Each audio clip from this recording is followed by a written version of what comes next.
요한복음 8장 12절부터 30절까지 있는 말씀 교독하면서 말씀 봉독하겠는데요. 이 말씀 봉독할 때에 오늘 이 시간 우리에게 주시는 주님의 음성이 우리 모두에게 들려지기를 바랍니다. 교독하겠습니다. 예수께서 또 말씀하여 이르시되 나는 세상의 빛이니 나를 따르는 자는 어둠에 다니지 아니하고 생명의 빛을 얻으리라.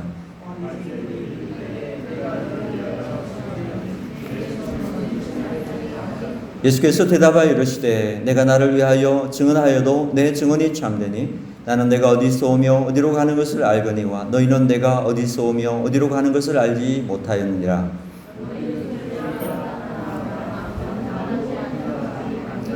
만일 내가 판단하여도 내 판단이 참되니 이는 내가 혼자 있는 것이 아니요 나를 보내신 이가 나와 함께 계심이라.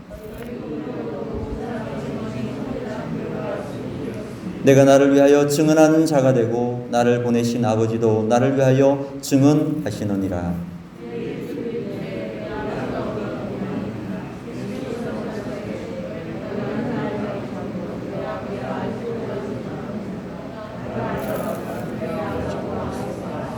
이 말씀은 성전에서 가르치실 때에 헌금함 앞에서 하셨으나 잡는 사람이 없으니 이는 그의 때가 아직 이르지 아니하였음이로라. 다시 이르시되 내가 가리니 너희가 나를 찾다가 너희 죄 가운데서 죽겠고 내가 가는 곳에는 너희가 오지 못하리라. 유대인들이 이르되 그가 말하기를 내가 가는 곳에는 너희가 오지 못하리라 하니 그가 자결하려는가? 예수께서 이르시되 너희는 나는 위에서 났으며 너희는 이 세상에 속하였고 나는 이 세상에 속하지 아니하였느니라. 그러므로 내가 너에게 말하기를 너희가 너희 죄 가운데서 죽으리라 하였노라. 너희가 만일 내가 그인 줄 믿지 아니하면 너희 죄 가운데서 죽으리라. 내가 누구냐? 예수께서 이르시되 나는 처음부터 너희에게 말하여 온 자니라. 내가 너에게 대하여 말하고 판단할 것이 많으나 나를 보내신 이가 참되심에 내가 그에게 들은 그것을 세상에 말하노라 하시되 그들은 그렇게 말씀하신 줄을 알지 못하노라. 이에 예수께서 이르시되 너희가 인자를 든 후에 내가 그인 줄을 알고 또 내가 스스로 아무것도 하지 아니하고 오직 아버지께서 가르치신 대로 이런 것을 말하는 줄도 알리라. 나를 보내신가 나와 함께 하시리라. 나는 항상 그를 기뻐하시는 일을 행하고 나를 혼자 두지 아니하시니 함께요 이 말씀을 하심에 많은 사람이 믿더라. 아멘. 저는 오늘 본문의 말씀 가지고 요한복음 강해의 23번째 시간으로 빛은 우리에게 생명을 준다. 빛은 우리에게 생명을 준다라는 제목으로 하나님 말씀 증거하겠습니다. 자, 요한복음 7장과 8장은 유대인들의 3대 명절 중에 하나인 초막절. 이스라엘 백성들이 광야에서 초막을 치고 살았던 것을 기념하기 위해서 일주일 동안 초막을 치며 살았던 그 시간들을 배경으로 하고 있습니다. 이 초막절에는요, 두 가지의 큰 행사를 했습니다. 하나는 뭐냐 하면 실로암 못에서 물을 기르다가 성전의 번제단 아래에 쏟아붓는 의식을 했습니다. 이것은 옛날 이스라엘 백성들이 광야 생활을 할 때에 무리바라고 하는 반석에서 하나님께서 물을 주신 샘물이 터져나온 그것을 기념하는 것입니다. 그래서 실로암 연못에 있는 물을 떠다가 성전의 번제단에 부으면서 그때의 하나님의 은혜를 기억하는 그러한 예식을 행하였습니다. 이 물을 뜨다가 붓는 이 예식을 거행할 때에 예수께서 이 말씀하셨습니다. 누구든지 목마르거든 내게로 와서 마시라. 나를 믿는 자는 성경의 이름과 같이 그 배에서 생수의 강이 흘러나리라. 이렇게 말씀하셨어요. 물 기를 때에 그리고 그 물을 부을 때에 그 물에 관계된 말씀을 주님이 하신 거예요. 생수가 뭔가, 진정한 생수가 뭔가 이 말씀을 하신 것입니다.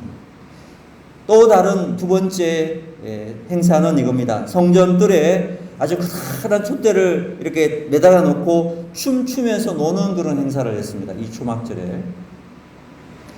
그리고 그 백성들은 빙 둘러 앉아가지고 그 불꽃놀이 하는 장면들을 구경하는 것입니다. 이것은 무엇을 의미하는 거냐면 광야에서 하나님께서 불기둥으로 그 백성을 인도하신 것을 찬미하는 그런 행사였어요. 그럴 때 예수님께서 뭐라고 말씀하셨는가? 그 불을 보면서 나는 세상의 빛이니 나를 따르는 자는 어둠에 다니지 아니하고 생명의 빛을 얻으리라. 예수님의 말씀은 너무나 시의적절한 그런 말씀하셨어요. 물을 떠다가 부으면서 그런 행사를 할 때 나는 세상에 생명을 주는 물이다. 생수를 말씀하셨고, 불을 보면서 사람들이 춤출 때 예수님께서 말씀하셨습니다. 나는 세상의 빛이다. 누구든지 내게로 오는 자는 어둠에 다니지 아니할 것이다. 이렇게 말씀하셨다라는 것이죠. 얼마나 지혜로운 그 시간에 적절한 그런 말씀하셨는가. 잠언서 25장 11절에 보니까 경우에 합당한 말은 아로 새긴 은 쟁반의 금사관이라. 예수님께서 물의식을 할 때 나는 생명수다. 불의식을 할 때 나는 세상의 빛이다. 얼마나 아름다운 말씀, 경우에 합당한 말씀이 아닌가. 참 지혜로운 말씀을 하셨다 이런 생각이 듭니다. 저는 우리 모두도 좀 이런 예수님의 지혜가 필요하지 않은가. 그 경우에 가장 합당한, 가장 아름다운 지혜로운 말을 할 수 있는 것 은혜라고 생각합니다. 예수님처럼 성령님의 지혜를 통해서 우리 모두도 가장 아름답고 좋은 말, 경우에 합당한 말을 할 수 있는 저 여러분 되기를 주의 이름으로 축복합니다. 예수님은요, 요한복음에서 7번 나는 뭐뭐다, 헬라어로 에고 에이미라는 아주 독특한 표현을 쓰시면서 7번 말씀하셨는데, 오늘 본문에 보니까 나는 세상의 빛이다. I am the light of the world. 나는 세상의 빛이다. 이렇게 말씀하셨습니다. 참빛이라고 선언하는 것에서부터 나는 뭐뭐다. 이렇게 이제 말씀하시는 거예요. 사랑하는 여러분, 우리 예수님만이 이 세상에 유일한 참빛 되시는 줄로 믿습니다. 그러므로 예수님이 계시지 않는다면 세상은 어두울 수밖에 없고 어둠 가운데, 어리석음 가운데 빠질 수밖에 없다라는 것을 우리가 기억할 수가 있습니다. 지금은 아프리카에 많은 사람들이 굶어 죽고 있지만, 여러분 한 20년 전만 하더라도요, 인도에서 굶어 죽는 사람이 세상에 제일 많았어요. 인도의 캘커타에 가보면 인구의 절반이 거지들처럼 그렇게 살아간다라는 거예요. 그 정도로 많은 사람들이 굶주림에 지쳐 있다라는 것입니다. 그런데요, 놀라운 사실은 여러분 나중에 꼭 한번 여행 가보시기 바랍니다. 인도의 캘커타 가보면 그 거리에요, 자동차보다 많은 것이 뭔지 아십니까? 소야, 소. 소가 그렇게 많아요. 소가 길거리에 누워있고 소가 철길에 누워있습니다. 소가 인구수만큼 많다고 합니다. 인도 인구가 얼마입니까? 거의 10억 가까이 되지 않습니까? 7억 이렇게 되는데 소가 그만큼 많습니다. 여러분, 그 많은 소 잡아먹으면 굶주릴 이유가 없잖아요. 그렇죠? 그런데 소가 그들의 신이에요. 인도는 신들 중에 하나예요. 그러니까 소를 보면서 굶어 죽는 거예요. 왜 그렇습니까? 여러분, 종교적 어두움이 사람들을 어리석게 만드는 거예요. 예수님이 없으니까 종교적인 어두움 때문에 사람들이요, 그냥 굶어 죽더라는 거예요.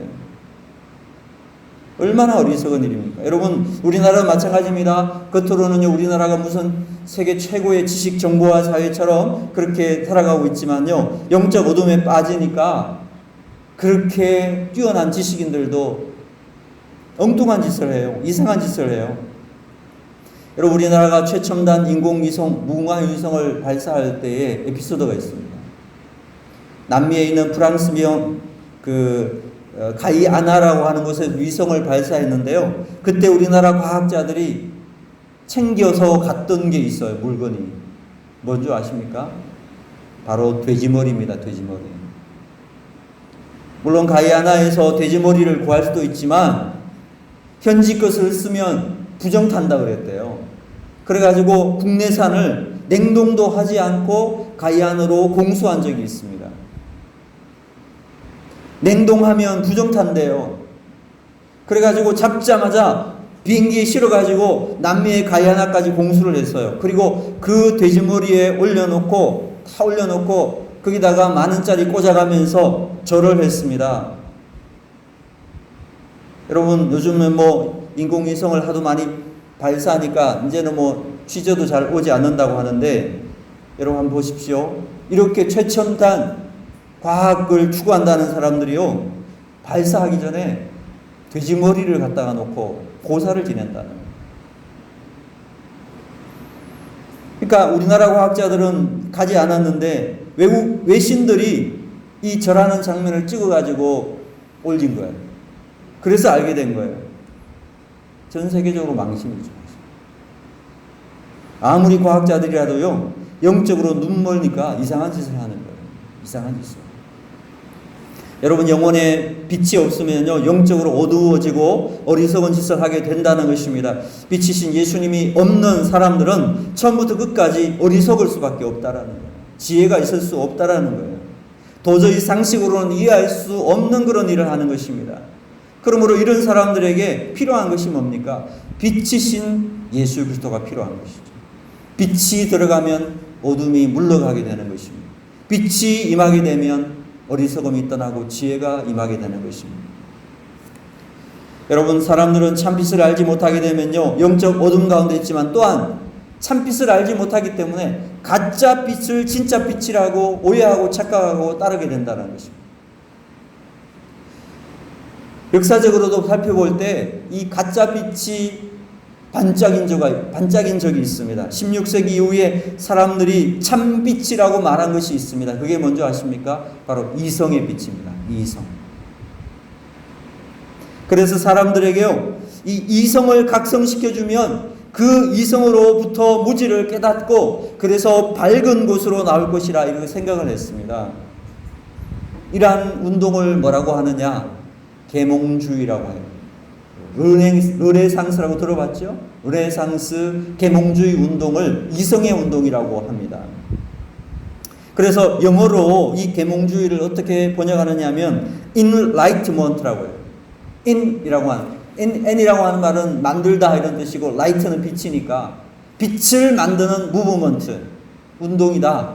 그걸 계몽주의라고 번역을 했어요.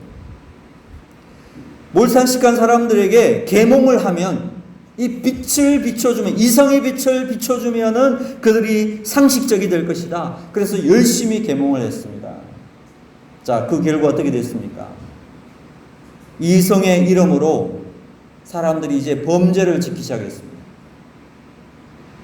그 이성의 이름으로 범죄한 대표적인 것이 히틀러가 유태인들을 600만 명 학살한 사건이에요.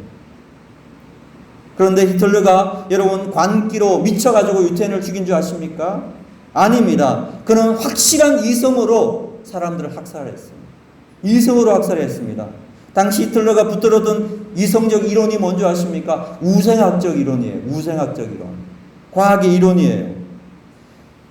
우성의 인종이 있고 열성의 인종이 있다 이거예요. 우리가 봐도 좀 그런 건 있어요. 어느 집안은 보면 태어날 때부터 머리가 그냥 좀 좋아. 한 번만 읽어도 착착 외워지고. 근데 뭐 할아버지, 아버지, 손주까지 다 그러는 집안이 있어요. 그런 집안을 우성 집안이라 그래요. 열성의 인종이 있어요. 열성의 인종. 그렇죠? 아무리 막 외워도 안 되는 거예요. 당시 이 생물학 중에서 유전 법칙이 이제 아주 일어나가지고 우성, 열성의 법칙이 유럽을 강타했다라는 것입니다. 그래서 히틀러가 보니까요, 민족적으로도 똑같다는 거예요. 민족적으로도 자기 민족인 게르만족은 우성민족이라는 거예요. 그리고 유태인들은 어떤 민족이냐? 열성민족이라는 겁니다. 그래서 열성의 유태인과 우성인 게르만족이 섞이면 안 된다. 그래가지고 유대인의 씨를 말린다는 거예요. 그래서 유대인들을 다 끌어내가지고 아우슈비츠에 집어넣어서 가스실에서 확살을 했다는 거예요. 바로 이 이성이 잘못된 거죠. 그렇게 빛의 운동을 한다고 해서 이성을 심어줬더니 그 이성을 가지고 아주 미친 짓을 해버렸다는 거예요. 지울 수 없는 역사의 아픔을 남기는 일을 하고 말았습니다. 여러분 2차 세계대전에 일본이 그때 당시에는 아시아에서 최고로 개방적인, 그래서 유럽의 서구의 문물을 받아들여 가지고 굉장히 발전을 했어요. 우리나라는 그냥 칼 쓰고 있는데 그들은 총을 썼으니까요. 일본은 아시아 유일의 이성국가라고 자부를 했습니다. 그래서 그들은 이런 생각했습니다. 먼저 깨어났으니까 우리가 잠자는 나머지 아시아를 깨워야 된다. 그러면서 각국을 침략을 했습니다. 우리나라를 비롯해서 아시아의 많은 나라들을 점령했습니다. 그러면서 어떤 일을 했습니까? 우리의 앞선 이성으로 인류를 위한 약물을 개발해야 된다. 그러면서요 731 부대라는 것을 만들었습니다. 여러분 731 부대가 많은 부대입니까? 사람을 가지고 생체 실험을 하는 부대예요. 약물을 그냥 막 투여해서 부작용 같은 걸 검사하고요, 사람을 해부하고요, 그런 일들을 했다는 거예요. 여러분 마루타라고 들어봤죠? 바로 그게 731 부대에서 나오는 거예요. 마루타. 사람을 생체 실험을 했어요. 이런 사람들이 일본 사람들이에요. 이성의 이름으로 공공연한 범죄를, 국가적인 범죄를 저질렀다는 거예요. 그런데도 아직 우리나라에 대해서 제대로 된 사과를 했느냐라는 거예요. 그렇죠? 그래서 어떤 분은 이런 말을 했습니다. 하나님이 없는 이성은 무서운 살인 무기다. 저는 동의를 해요. 하나님이 없는 이성들은요, 그게 정말 무서운 살인 무기가 된다는 것입니다. 하나님이 없는 이성을 가진 사람은 어떤 일을 저지를지 모르는 무시무시한 사람들이라는 거예요. 그런데 참빛이신 예수님의 복음이 들어가면 우리에게 진정한 유익을 주는 변화가 일어나기 시작한다는 것입니다. 예수님의 복음이 들어가니까 사람들이 마음이 밝아지고요, 문화적인 변화들이 일어나고요, 사회가 바뀌고요, 관계가 회복되는 놀라운 일들이 일어나더라는 거예요. 가짜 빛인 이성이 들어가니까 사람을 죽이는 반면에 참빛인 예수 그리스도가 들어가니까 사람들이 변하더라는 거예요. 그렇게 증오와 미움으로 가득 차 있던 사람들이 사랑하는 사람으로 바뀌고, 오해하고 불신하던 곳에 믿음이 생기고 평화가 이루어지는 놀라운 일들이 일어나더라는 거예요. 어느 것이 참빛인가 볼 수 있죠. 여러분 원래 영국 앵글로색슨족은요 옷도 입지 않고 살았던 야만인들이었습니다. 그들에게 복음이 들어가니까 어떻게 되었습니까? 그들이 신사의 나라가 되었습니다. 해가 지지 않는 나라로 변화되었다는 것입니다. 독일 게르만족 보십시오. 가장 가난하고 남들 뺏는 그런 수탈의 민족이었습니다. 또 인물이 나오지 않았습니다. 그런데 마틴 루터의 종교개혁을 하면서 독일어 성경을 번역한 후에 유럽의 인물들이 거의 다 독일에서 나왔어요. 음악과 역사와 법학과 철학과 독일을 알지 못하면은 연구할 수 없을 정도로 모든 학문의 기반들이 독일어로 되어 있어요. 무엇을 말합니까, 여러분? 참빛이 들어가야만 진정한 각성이 일어나게 되고, 그럴 때 문화가 바뀌고 사회가 바뀌고 사람들의 삶이 바른 방향으로, 참빛이 들어가야만 바른 방향으로 갈 수 있다는 걸 알 수 있습니다. 오늘 이 빛이 우리 개인과 우리 교회와 우리 사회와 이 국가 가운데도, 대한민국 가운데도 밝게 비춰서 우리가 이 어두운 시대 속에서 참빛으로 말미암아 어둠 속에 빛을 줄 수 있는 그러한 우리 민족, 이 나라, 우리 개인이 될 수 있게 되기를 주의 이름으로 축복합니다. 그렇다면 빛이 우리에게 주는 은혜, 유익이 무엇일까요? 두 가지만 나누고 말씀을 정리하겠습니다. 빛이 우리에게 주는 유익이 있습니다. 두 가지가 있습니다. 첫째는 빛은 우리에게 생명을 줍니다. 한번 따라합시다. 빛은 우리에게 생명을 준다. 빛이 뭘 준다고요? 생명을 줍니다. 여러분 세상의 모든 생명은요, 빛을 통해서 얻는 것입니다. 빛을 통해서 얻습니다. 식물들이 생명을 유지하는 방법이 뭐예요? 뭘 해죠? 식물들은 광합성을 합니다. 광합성이라고 하는 운동을 통해서, 다시 말해서 빛을 흡수해서 에너지를 만드는 거예요. 빛을 통해서 생명을 유지하는 거예요. 동물의 생명 활동도 빛이 없으면 이루어지지 않습니다. 식물이나 동물이나 모든 생명체는 빛을 통해서 살아갈 수 있습니다. 그러므로 생명 활동은 빛으로부터 출발한다고 할 수 있습니다. 여러분, 빛은 우리 생명을 죽이는 그런 곰팡이들 있죠. 세균들 있죠. 이런 것들을 멸균하는 능력이 있어요. 그래서 빛이 비추면 곰팡이가 없어지고 빛이 비추면 세균이 죽습니다. 심지어 햇빛을 너무 오랫동안 보지 않으면요, 우리 눈동자 속에도 곰팡이가 선다고 그래요. 너무 빛을 안 보면. 그리고 햇빛이 없으면 우울증이 생긴다는 연구 결과들이 너무너무 많이 나와 있어요. 의학적으로도 우리가 빛을 보지 못하면 우리 몸속에 호르몬이 있는데 그 호르몬 중에 멜라토닌이라는 호르몬이 있습니다. 근데 그것이 거의 만들어지지 않는다라는 거예요. 멜라토닌이라는 호르몬이 없으면 어떻게 되느냐? 사람을요, 이렇게 착 가라앉게 만들어서 잠들게 만드는 그러한 수면 작용이 생기게 되고 우울증이 생기게 된다라는 것입니다. 그래서 우울증에 빠진 사람 특징이 뭐냐면 집 밖으로 안 나오는 거예요. 집 밖으로 안 나온다는 건 뭐냐? 이불을 뒤집어 쓰고 그냥 집 안에만 사니까 한마디로 말하면 빛을 안 보는 것입니다. 빛을 비추지 않는 것입니다. 그래서 오래 그렇게 있으면 자기도 모르게 우울증이 걸리게 된다는 겁니다. 물론 빛을 보지 않는다는 것 때문에 우울증이 오는 건 아니지만 상당한 영향력이 있다는 거죠. 그러니까 의사들이 우울증 환자가 있다 그러면 어떤 조치를 하는 줄 아십니까? 저도 마찬가지예요. 저도 10년 넘게 우울증을 앓았던 내담자를 상당히 그 우울증을 해소시키는 아주 좋은 긍정적인 성과를 상담을 통해 만들었는데, 그 상담은 단순히 상담만을 통해서 한 거 아니었어요.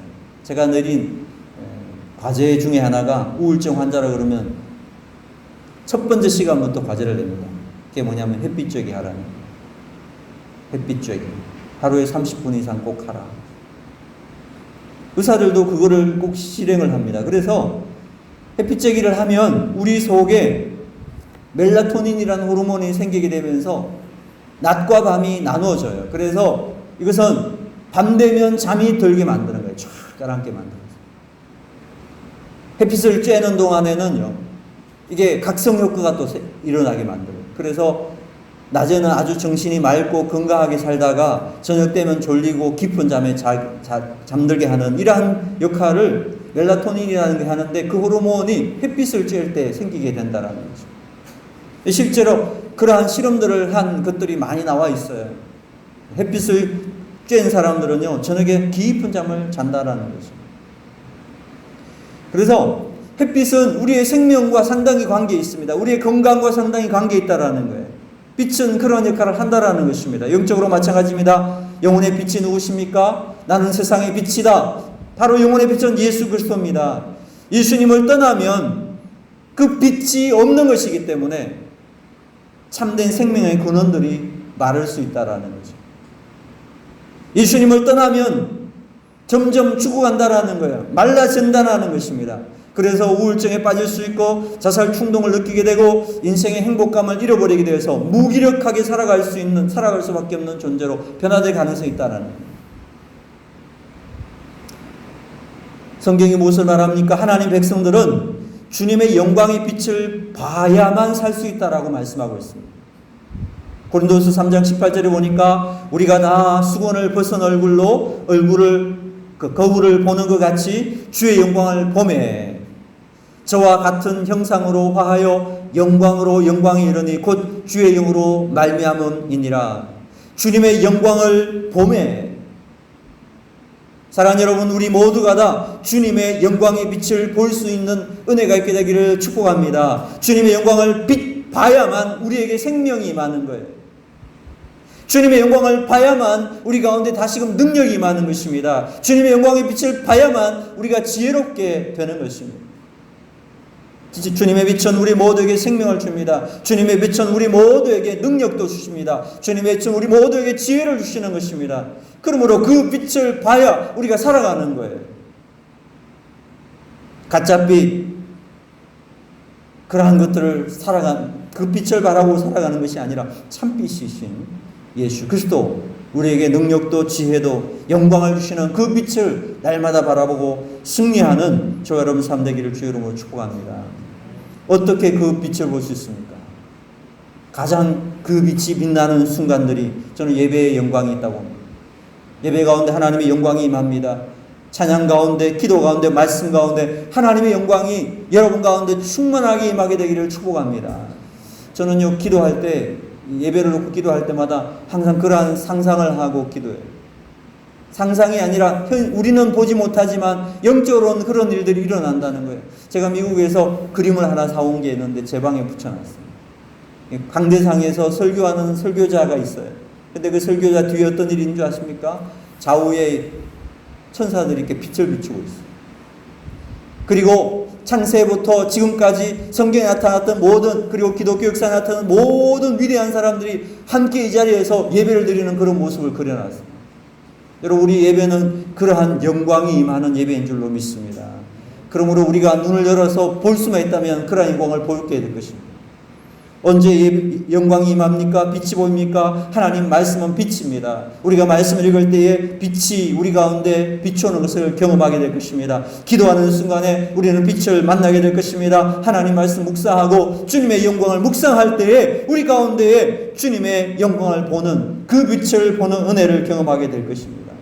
부지런히 예배와 말씀과 기도와 묵상하는 삶을 통해서 순간순간 임하는 주님의 참된 빛을 경험함으로 생명을 얻되 풍성히 얻는 주의 귀한 백성들 되기를 주의 이름으로 축원합니다. 두 번째, 빛은 생명을 줄 뿐만 아니라 우리에게 판단력을 줍니다. 따라합시다. 빛은 우리에게 판단력을 준다.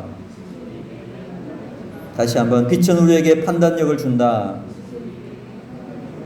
자, 여러분, 아름다운 옷을 입었습니다. 오늘도 오니까 너무 아름답고 좋은 옷들을 입으셨는데, 이 옷을 입고 있어도 이 옷이 좋은지 나쁜지 알 수가 있으려면 뭐가 있어야 되죠? 빛이 있어야죠. 여러분이 아름다운 옷을 입었는데 깜깜한 곳에 들어갔어요. 그럼 무슨 옷을 입었는지 모르는 거 아니에요? 그렇죠? 빛이 뭐냐? 빛 자체도 중요하지만 빛을 통해서 우리는 또 다른 것을 판단할 수 있는 정확한 판단력을 얻게 된다는 것입니다. 그러므로 영혼의 빛 대신 예수님 없이는 온전한 판단력 할 수 없는 것입니다.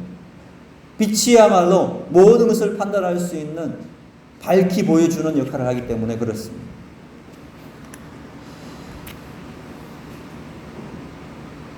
여러분, 여러 철학 사조 중에 유물론이라는 사조가 있습니다.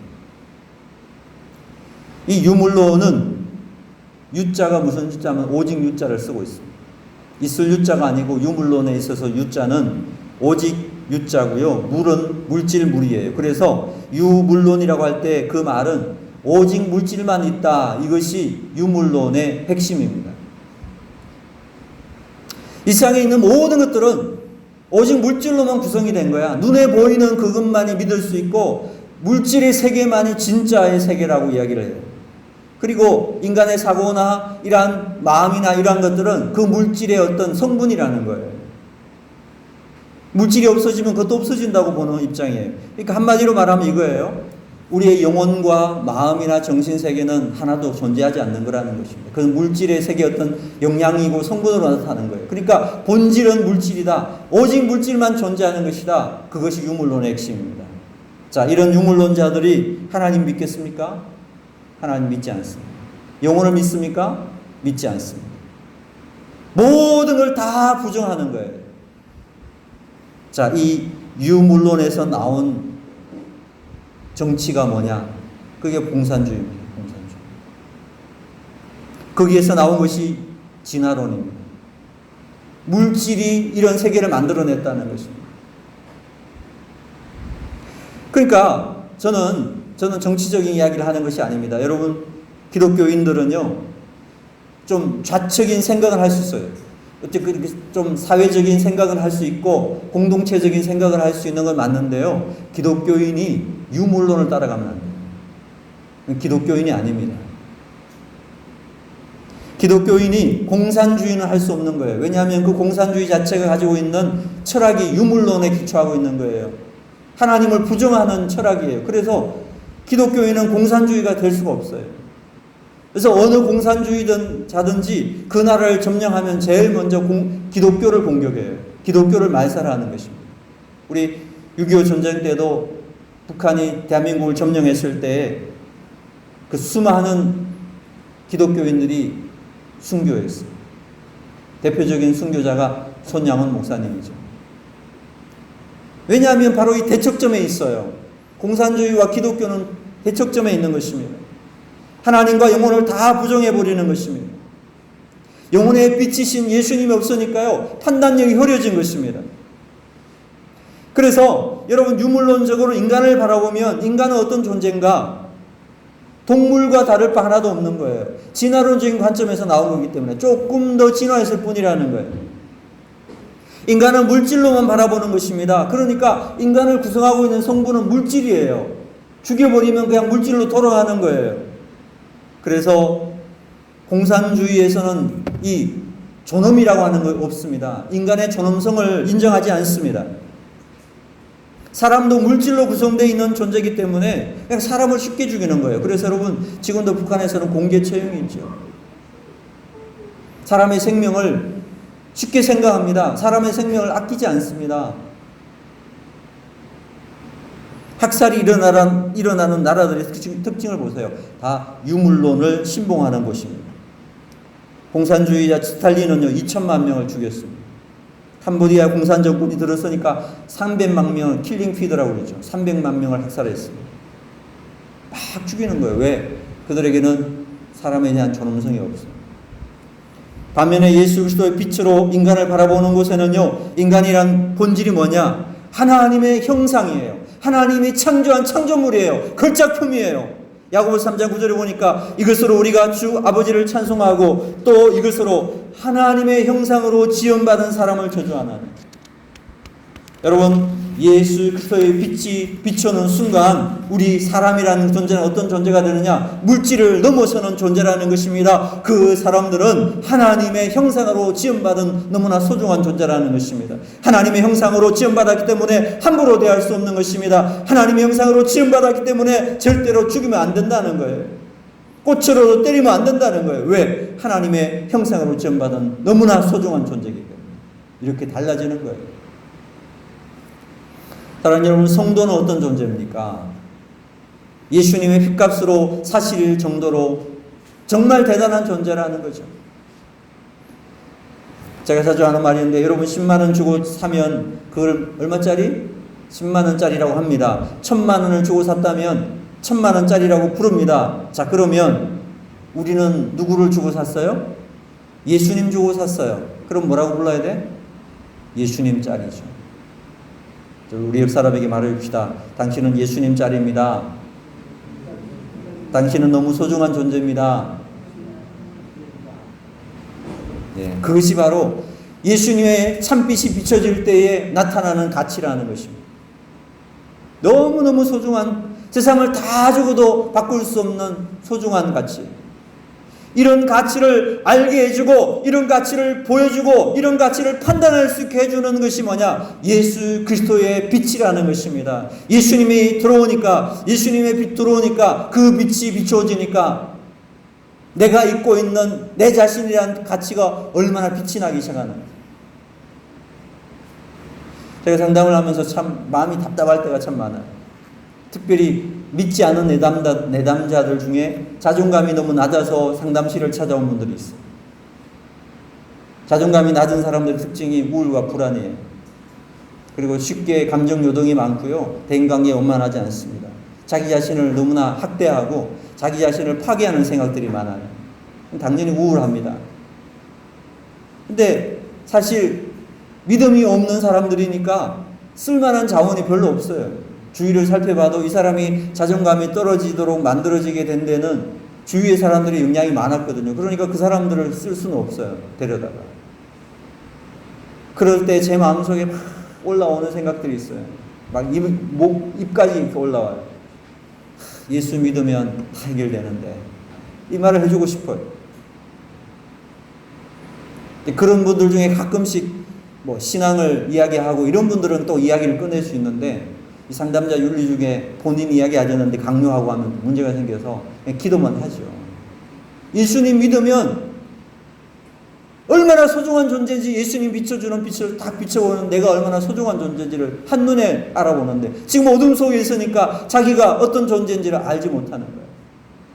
예수님 빛이 비춰주면 내가 얼마나 소중한 존재가 아는데 너를 위해서 하나님의 아들 예수님이 십자가에 못 박힐 정도로 너는 소중한 존재인데 예수님 짤인데 할렐루야. 우리가 빛 안에서 그걸 볼 수 있었다라는 거예요. 예수님 빛이 없으면 우리도 마찬가지일 겁니다. 우리도 어둠 가운데 살았을 것입니다. 사랑하는 여러분, 복음이 들어갔던 모든 나라들 보면 우리보다 가치 기준이요 도덕과 윤리 기준이 훨씬 더 높습니다. 서구 유럽이나 미국을 보시면 우리나라 사람들을 얼마나 많이 우리나라 아이들 입양해 갔습니까? 홀트 아동복지회라고 있죠. 우리나라 사람들도 우리 아이들 입양을 많이 하는데요. 사실 이전에는요, 우리나라 사람들 입양을 하지 않고 거의 다가 외국 사람들이 입양을 해갔습니다. 그래서 뭐 TV 같은 데 보면 이제 친아버지, 어머니 찾는다고 TV에 나오기도 하고 그런 적이 있잖아요. 그런데 우리나라도 입양을 할 때 보면 우리나라 사람들이 입양하는 기준을 보면 아이가 예뻐야 돼요. 그리고 남자아이여야 되고 장애가 없어야 된다. 이런 기준으로 아이를 입양한다는 거예요. 합쳐보면 어떤 거냐면 건강하고 잘생긴 남자아이를 입양하겠다는 거예요. 우리나라 입양의 어떤 기준이요. 그런데 서구 사람들이 입양할 때는요, 장애아이들을 입양해요. 한국 사람들이 낳고 한국 사람들이 버린 그런 아이들을 서구 사람들이 데려다가 키운다는 겁니다. 물론 다 그런 건 아닙니다만 우리나라 사람들은 장애아이를 입양을 거의 하지 않습니다. 근데 서구의 사람들은 그런 아이들을, 버림받은 그런 아이들을 데려다가 키우는 거예요. 그렇게 할 수 있었던 원동력이 어디서 나왔느냐? 유물론의 어둠 속의 가치관에서 나왔을까요? 절대로 그렇지 않습니다. 가장 나약하고 병들고 버림받은 아이들, 유물론의 입장에서 보면 무슨 가치가 있겠어요? 살 가치가 없는 아이들이에요. 능력이 없는 아이들이잖아요. 근데 하나님의 형상으로 본 거죠. 기독교적 가치관으로, 예수님의 가치관으로 바라보니까 비록 장애는 있지만 그 아이 속에 있는 하나님의 고귀한 형상이 있는 거예요. 예수님이 피 흘려 죽으실 정도로 가치 있는 존재예요. 정신박약아예요. 지체장애아예요. 그런데도 그 속에 들어있는 너무나 소중한 가치가 있으니까 예수님 빛이 들어가니까 사람이 이렇게 보이니까 그 영혼들을 데려다가 자기 아이로 삼고 키우는 거예요. 이렇게 다르다는 것입니다. 그러므로 여러분, 우리가 온전한 판단을 내릴 수 있는 참된 지혜를 가진 사람이 되려면 어떻게 해야 되느냐? 바로 이 예수님의 참빛 안에 거해야 한다는 것입니다. 예수님의 참빛이 우리의 마음을 환하게 밝혀야 된다는 거예요. 그 빛이 비추고 있을 때 우리는 어둠 가운데 다니지 않을 것입니다. 우리는 바른 판단을 하게 될 것입니다. 예수님 빛 가운데 판단하면 우리가 지금 생각하고 있는 성공과 실패의 기준도 바뀔 수 있을 것입니다. 예수님 빛 가운데 판단하면요, 부유함과 가난함의 기준도 달라질 것입니다. 예수님 빛 가운데 판단하면 건강함과 병듦의 기준도 달라질 것입니다. 우리가 너무 어둠의 기준을 가지고 너무나 가짜의 빛을 기준으로 삼아서 우리가 판단하는 경우가 많아요. 오늘 이러한 우리 이성의 잘못된 가짜의 빛을 예수 그리스도의 참빛으로 비춰질 때에 깨닫게 될 수 있게 되기를 축복합니다. 예수님의 참빛만이 우리의 모든 것들을 변화시킬 수가 있습니다. 사랑하는 여러분, 주님 말씀하셨습니다. 오늘 본문에 보니까 나를 따르는 자들은 어둠에 다니지 아니하고 생명의 빛을 얻으리라. 이 시간 여러분의 영혼이 어둠에 있다 이렇게 느끼는 분 없습니까? 오늘 생명의 빛 앞으로 나올 수 있게 되기를 바랍니다. 그러면 생명의 빛을 얻게 될 것입니다. 참빛, 생명의 빛으로 나오는 사람들마다 주님께서 환하게 그 심령을 비춰주셔서 그 인생을 비춰주셔서 이 땅을 살아가면서 아주 풍성한 생명과 능력으로 세상을 변화시키고 치유시키는 주의 백성들로 쓸 수 있게 될 줄로 확신합니다. 오늘 이 빛이 저와 우리 교회와 우리 모든 공동체와 여러분의 관계에 가득 넘치게 되기를 주님의 이름으로 축원합니다. 기도하겠습니다.